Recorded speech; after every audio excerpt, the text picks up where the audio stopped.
നമുക്ക് പ്രാർത്ഥിക്കാം. ഞങ്ങളേറെ കൂടാതെ സ്നേഹിക്കുന്ന ദൈവമേ, സ്വർഗീയ പിതാവേ, ഈ വിശുദ്ധ ദിനത്തിൻ്റെ പ്രഭാതത്തിൽ തിരുമുൻപിൽ ചേർന്ന് വന്നിരിക്കുന്ന ഞങ്ങളെ അവിടുന്ന് കരുണയോടെ ദർശിക്കണമെന്ന് പ്രാർത്ഥിക്കുന്നു. കർത്താവേ, ഈ വിശുദ്ധ ദിനം അർത്ഥവത്തായി ആചരിപ്പാൻ അവിടുത്തെ സാന്നിധ്യം ഞങ്ങളോട് കൂടെ ഇരുന്ന് ഞങ്ങളെ അനുഗ്രഹിക്കണമെന്ന് യേശുവിൻ്റെ നാമത്തിൽ അടിയങ്ങൾ അപേക്ഷിക്കുന്നത് കൃപയോടെ കേൾക്കണമേ. ആമേൻ. ദൈവനാമത്തിന് നന്ദിയോടുകൂടെ സ്തോത്രം ചെയ്യുന്നു. ഏതാണ്ട് ഒരു മാസത്തിലധികമായി നാം ഇതുപോലെ ഭവനങ്ങളിൽ ഇരുന്ന് ആരാധനയിലൂടെ ദൈവത്തെ മഹത്വപ്പെടുത്തുവാൻ ശ്രമിക്കുമ്പോൾ കർത്താവിൻ്റെ സ്വർഗീയമായ സാന്നിധ്യം നമ്മുടെ മേൽ പകർന്ന് നമ്മെ അനുഗ്രഹിക്കുകയും ഈ ദിനങ്ങളിൽ ദൈവം തൻ്റെ കൃപ നമ്മുടെ മേൽ ചൊരിഞ്ഞ് നമ്മെ വഴി നടത്തുകയും ചെയ്യട്ടെ എന്ന് വളരെ ആത്മാർത്ഥമായി പ്രാർത്ഥിക്കുന്നു. വിശുദ്ധ ലൂക്കോസ് എഴുതിയ സുവിശേഷം 24-ാം അധ്യായം 13 മുതൽ 35 വരെയുള്ള വാക്യങ്ങളിലേക്ക് നമ്മുടെ ശ്രദ്ധ നമുക്ക് കൊണ്ടുവരാം. ഉയർത്തെഴുന്നേറ്റ കർത്താവ് നൽകിയ പ്രത്യക്ഷതയുടെ വളരെ ഹൃദ്യമായ മറ്റൊരു വിവരണമാണ് ലൂക്കോസ് സുവിശേഷകൻ ഈ അധ്യായത്തിൽ നൽകിയിരിക്കുന്നതായി നാം കാണുന്നത്. ശിഷ്യന്മാരിൽ 2 പേർ യെരുശലേമിൽ നിന്ന് എമ്മൗസ് എന്ന ഗ്രാമത്തിലേക്ക് യാത്ര ചെയ്യുന്നു. ഇവിടെ പറഞ്ഞിരിക്കുന്ന കാര്യങ്ങൾ നാം വായിക്കുമ്പോൾ വൈകുന്നേരമായിരുന്നു അവരുടെ യാത്ര എന്ന് നമുക്ക് മനസ്സിലാക്കുവാനായിട്ട് കഴിയും. ഒരു സൂര്യാസ്തമനത്തിങ്കിലേക്ക് യാത്ര ചെയ്യുന്ന 2 ശിഷ്യഗണങ്ങൾ. ഒരു ക്രിസ്ത്യാനിയെ സംബന്ധിച്ചിടത്തോളം താൻ സൂര്യാസ്തമനത്തിങ്കിലേക്ക് നടക്കേണ്ടുന്നവനല്ല, സൂര്യോദയത്തിലേക്ക് നടന്ന് നീങ്ങേണ്ടവനാണ്. ഇസ്രായേൽ മക്കളുടെ യാത്രയെക്കുറിച്ചൊരു പരാമർശം സംഖ്യാപുസ്തകം 21-ാം അധ്യായം 11-ാമത്തെ വാക്യത്തിൽ നാം വായിക്കുന്നു. അവർ സൂര്യോദയത്തിന് നേരെ മോവാബിന്റെ കിഴക്കുള്ള മരുഭൂമിയിൽ പാളയമിറങ്ങി.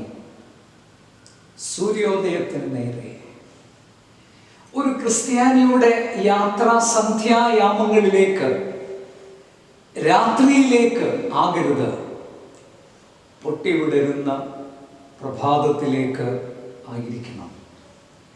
ഈ വേദഭാഗത്തിന്റെ ആദ്യ വാക്യങ്ങൾ നാം ശ്രദ്ധിക്കുന്നതായ സമയത്ത് അവരുടെ സംസാരത്തിനിടയിൽ ഉണ്ടാകുന്ന തർക്കവും അവരുടെ വാക്കുകളും ഒക്കെ സൂചിപ്പിക്കുന്നത് അവരുടെ നിരാശയാണ്.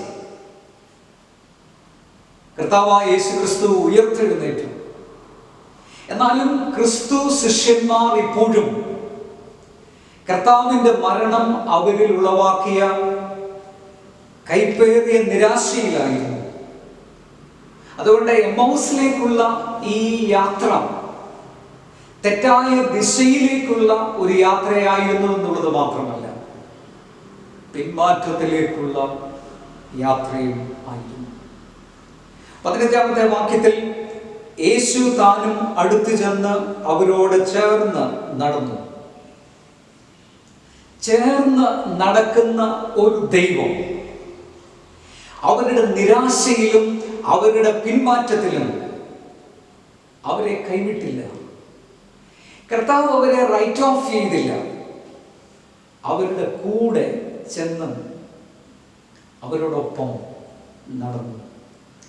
ക്രിസ്തുവിൻ്റെ അതുല്യതയാണ് ഈ ഭാഗത്ത് നാം ദർശിക്കുന്നത്. യേശു അവരോട് ചേർന്ന് നടന്നു. യേശുവിനല്ലാതെ മറ്റാർക്കും ഇങ്ങനെ ചെയ്യുവാൻ കഴിയുകയില്ല. കർത്താവ് ഒട്ടും ദൂരെയല്ല. ഒന്ന് കൈനീട്ടിയാൽ തൊടാവുന്നത്ര സമീപത്തായി അവിടുന്ന് നമ്മുടെ ജീവിതയാത്രയിൽ നമ്മോടൊപ്പമുണ്ട്. ഈ പ്രഭാതത്തിൽ ആ ചിന്ത നമ്മെ ബലപ്പെടുത്തട്ടെ. He walks with me and talks with me along life's narrow way. He lives. അവിടുന്ന് ജീവിക്കുന്നു, നമ്മോടൊപ്പം യാത്ര ചെയ്യുന്നു. കർത്താവ് അവരോട് ചോദിച്ചു, നിങ്ങൾ തമ്മിൽ വാദിക്കുന്ന ഈ കാര്യമെന്ത്? കൂടെ നടന്നു വന്നവൻ അവരുടെ കാര്യത്തിൽ ഇടപെടുകയാണ്. നിങ്ങളുടെ പ്രയാസം എന്താണ്? What is that bothering you? നിങ്ങളെ ഭാരപ്പെടുത്തുന്നത് എന്താണ്? ഈ രാവിലെ സമയം അതേ ചോദ്യം കർത്താവ് നമ്മോടും ചോദിക്കുന്നതായി കേൾക്കുവാൻ നമുക്കിടയാകട്ടെ.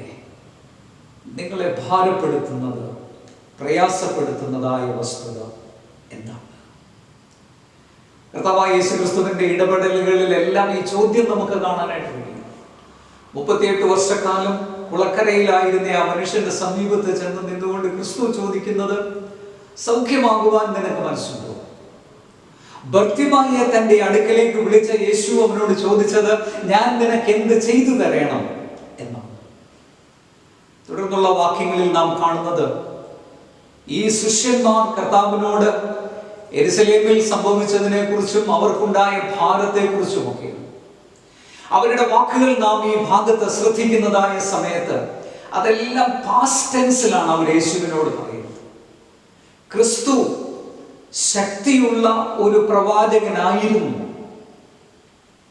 ഞങ്ങൾ ഒരു വീണ്ടെടുപ്പുണ്ടാകുമെന്ന് ആശിച്ചിരുന്നു. ഒരു രീതിയിൽ ചിന്തിക്കുമ്പോൾ അവർ ഇവിടെ പറഞ്ഞു വെക്കുവാനായിട്ട് ശ്രമിക്കുന്നത്, ജീസസ് ഫെയിൽഡ്, എല്ലാം കഴിഞ്ഞു, അസ്തമിച്ചു. അവരുടെ നിരാശയുടെ, അവരുടെ ഭാരത്തിൻ്റെ കാര്യങ്ങൾ അവർ കർത്താവിൻ്റെ സന്നിധിയിൽ വിവരിക്കുന്നതായി നാം ഇവിടെ കാണുന്നു. അതിനോടുണ്ടായിരുന്ന യേശുവിൻ്റെ പ്രതികരണം നാം ശ്രദ്ധിക്കുമ്പോൾ 25-ാമത്തെ വാക്യത്തിൽ അത് വളരെ സങ്കടപ്പെടുത്തുന്നതായിരുന്നു. വേദനയോടുകൂടെയാണ് കർത്താവ് പറയുന്നത്, അയ്യോ ബുദ്ധിഹീനതേ, പ്രവാചകന്മാർ പറഞ്ഞത് എല്ലാം വിശ്വസിക്കാത്ത മന്ദബുദ്ധികളെ. കർത്താവായ യേശുക്രിസ്തു ഇവിടെ വ്യക്തമാക്കുന്നത് അവർ മുഴുവനായി അറിഞ്ഞില്ല. മനസ്സിലാക്കലിലുള്ള അപൂർണതയാണ് അവരുടെ നിരാശയുടെ കാരണം. യേശു തിരുവചനത്തിന്റെ വെളിച്ചത്തിൽ അവരുടെ സംശയത്തിന്റെ ഇരുളിനെ ഇവിടെ ദൂരീകരിക്കുകയും, ഒരു രീതിയിൽ നാം ചിന്തിക്കുന്നതായ സമയത്ത് ഇവിടെ ശിഷ്യന്മാരോട് പറഞ്ഞതുപോലെ നമ്മുടെ സ്ഥിതിയും ഒട്ടും വ്യത്യസ്തമല്ല. ദൈവവചനത്തോടുള്ള നമ്മുടെ ബന്ധം ഇന്ന് എപ്രകാരമായിരിക്കുന്നു? തിരുവെഴുത്തുകളെ കുറിച്ചുള്ള നമ്മുടെ ഗ്രാഹ്യം എത്രമാത്രമുണ്ട്? ശിഷ്യന്മാരോട് പറഞ്ഞത് നമ്മുടെ ജീവിതങ്ങളിലും നാം ഗൗരവമായിട്ട് എടുക്കേണ്ടതായ വസ്തുതയാണെന്നതിന് യാതൊരു സംശയവുമില്ല. അവർ പോകുന്ന ഗ്രാമത്തോടടുത്തപ്പോൾ അവൻ മുൻപോട്ട് പോകുന്ന ഭാവം കാണിച്ചു. അവരോ അവനെ നിർബന്ധിച്ചു.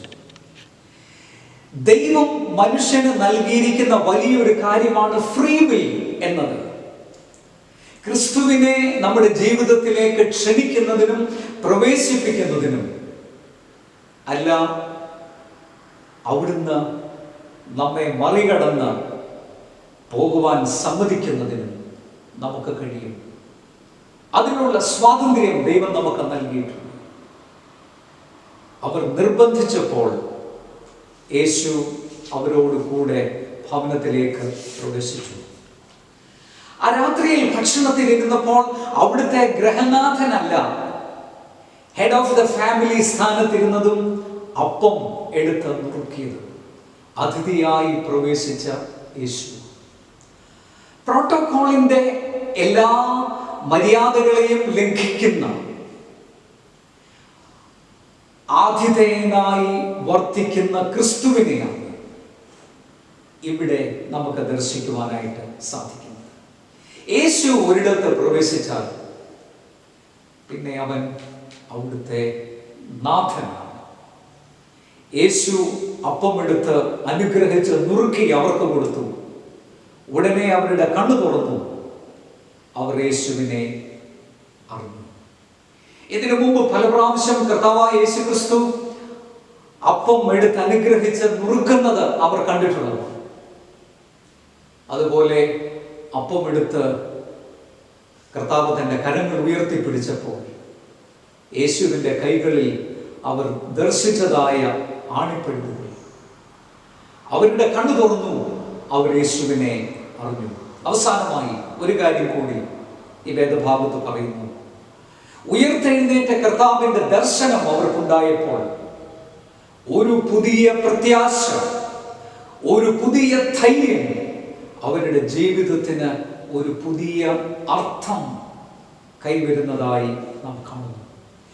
നിരാശപ്പെട്ട് യെരുശലേമിൽ നിന്ന് പോന്നവർ ഉത്സാഹത്തോടെ, ലൂക്കോസ് ഇവിടെ എഴുതിയിരിക്കുന്നത് ആ നാഴികയിൽ തന്നെ അവർ യെരുശലേമിലേക്ക് മടങ്ങിപ്പോയി. യെരുശലേമിൽ ചെന്ന മറ്റ് ശിഷ്യന്മാരെ കണ്ടു. 11 അവരോട് കൂടിയിരുന്ന ആളുകളെയും കണ്ടതായ സമയത്ത് ഈ ശിഷ്യന്മാർ സാക്ഷിക്കുന്നത്, ക്രിസ്തു ഉയർത്തിരിക്കുന്നു, ഞങ്ങൾ യേശുവിനെ കണ്ടു. അവിടെ കൂടിയിരുന്നവർക്കും പറയാനുണ്ടായിരുന്നത് അതേ കാര്യമാണ്. ഉയർപ്പിന്റെ സാക്ഷ്യം നിറവേറ്റുന്ന ഒരു വലിയ സമൂഹം അവിടെ രൂപപ്പെടുത്തുന്നു. നമ്മുടെ ജീവിതയാത്രയിൽ ക്രിസ്തു നമ്മുടെ സഹയാത്രികനായി എന്നും നമ്മോടൊപ്പമുണ്ട് എന്ന ധൈര്യം ലൂക്കോസ് സുവിശേഷകൻ ഈ വേദഭാഗത്തു കൂടെ നമുക്ക് നൽകുന്നു. ദൈവവചനം നമുക്ക് വെളിപ്പെടുത്തി തരുന്ന ക്രിസ്തുവിനെ മനസ്സിലാക്കുവാനും ആ ദിവ്യമായ സംസർഗത്തിന്റെ ശക്തിയിൽ ഉയർപ്പിന്റെ സാക്ഷികളായി ജീവിപ്പാനും ദൈവത്തിന്റെ പരിശുദ്ധാത്മാവ് നമുക്ക് കൃപ നൽകുമാറാകട്ടെ. ആമേൻ. പ്രാർത്ഥനയ്ക്കായി അല്പസമയം നമുക്ക് ചിലവഴിക്കാം. നമ്മെ തന്നെ നമുക്ക് ദൈവകരങ്ങളിൽ സമർപ്പിക്കാം. ഈ വിശുദ്ധ ദിനത്തിന്റെ പ്രഭാതത്തിൽ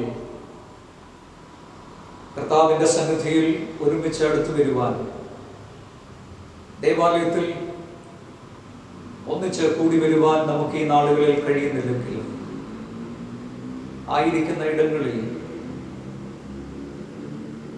ഒരുമയോടെ കർത്താവിന്റെ മുൻപിൽ നമ്മെ തന്നെ സമർപ്പിക്കുവാൻ ദൈവം നമുക്ക് നൽകുന്ന അവസരത്തിനായി ദൈവത്തിന് സ്തോത്രം കരയട്ടെ. ഈ നാളുകളിൽ നാം കടന്നു പോകുന്ന ജീവിതത്തിന്റെ അവസ്ഥകളെ നമുക്ക് ദൈവകരങ്ങളിൽ ഏൽപ്പിക്കാം. സകലവും അറിയുന്നവനും എല്ലാ ജീവിത സാഹചര്യങ്ങളിലൂടെയും അനുഗ്രഹീതമായി നമ്മെ വഴി നടത്തുവാൻ കഴിവുള്ളവനുമായ ഒരു കർത്താവ് നമുക്ക് വേണ്ടി ജീവിക്കുന്നു. നാം നദിയിൽ കൂടെ കടന്നു പോകേണ്ടി വരുമ്പോൾ അത് നമ്മുടെ മീതെ കവിയാതെ നമ്മെ സൂക്ഷിക്കുന്ന ഒരു ദൈവം. അഗ്നിജ്വാലയുടെ അനുഭവങ്ങൾ ജീവിതത്തിൽ ഉണ്ടാകുന്ന സന്ദർഭങ്ങളിൽ അഗ്നിജ്വാല നമ്മെ ദഹിപ്പിക്കാതെ നമ്മെ കാക്കുന്ന ഒരു ദൈവം നമുക്ക് വേണ്ടി ജീവിക്കുന്നു.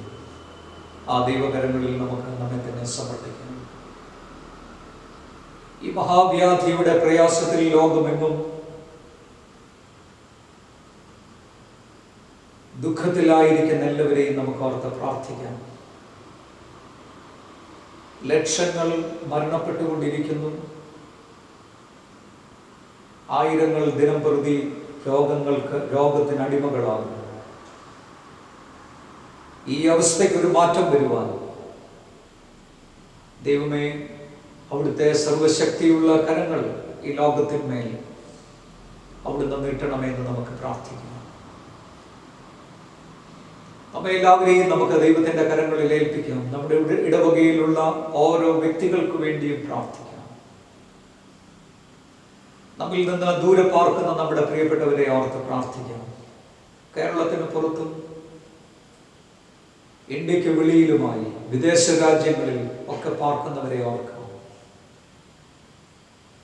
അവരായിരിക്കുന്ന ജീവിത സാഹചര്യങ്ങളിൽ കർത്താവ് കൂടെ ഇരുന്ന് അവിടുത്തെ ചിറകിന്റെ മറവിൽ ഞങ്ങളെയും ഞങ്ങളുടെ പ്രിയപ്പെട്ടവരെയും അവിടുന്ന് കാത്തുകൊള്ളണമെന്ന് നമുക്ക് പ്രാർത്ഥിക്കാം.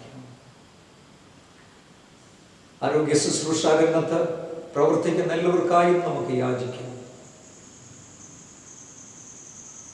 എല്ലാ പ്രയത്നങ്ങളും ഫലകരമായി തീരുന്നതിന് ദൈവം സഹായിക്കണമെന്ന് നമുക്ക് പ്രാർത്ഥിക്കാം. നമ്മുടെ ഭരണകർത്താക്കളെ, ഈ നാളുകളിൽ അവരെടുക്കുന്ന തീരുമാനങ്ങളെ സ്വർഗീയമായ ആലോചനയാൽ അവിടുന്ന് വഴി നടത്തണമെന്ന് നമുക്ക് പ്രാർത്ഥിക്കാം. നമ്മുടെ സംസ്ഥാനത്തിനായി നന്ദിയോടുകൂടെ ദൈവത്തിന് സ്തോത്രം കരയറ്റാം. ഇത്രത്തോളം ദൈവം നൽകിയിരിക്കുന്ന ശാന്തതയ്ക്കായി ദൈവത്തിന് നന്ദി കരയറ്റാം. ദൈവത്തിൻ്റെ കൃപ നിരന്തരം അനുഭവിക്കാൻ അവിടുന്ന് അടിയങ്ങളെ ഒരുക്കണമെന്ന് നമുക്ക് അപേക്ഷിക്കാം.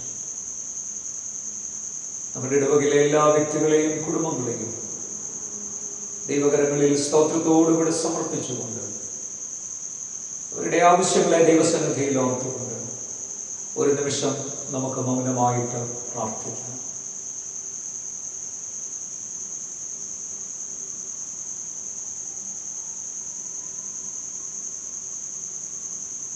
ഞങ്ങളെ സ്നേഹിക്കുന്ന ഞങ്ങളുടെ വാഴ്ത്തപ്പെട്ട ദൈവമേ, സ്നേഹം നിറഞ്ഞ സ്വർഗീയ പിതാവേ,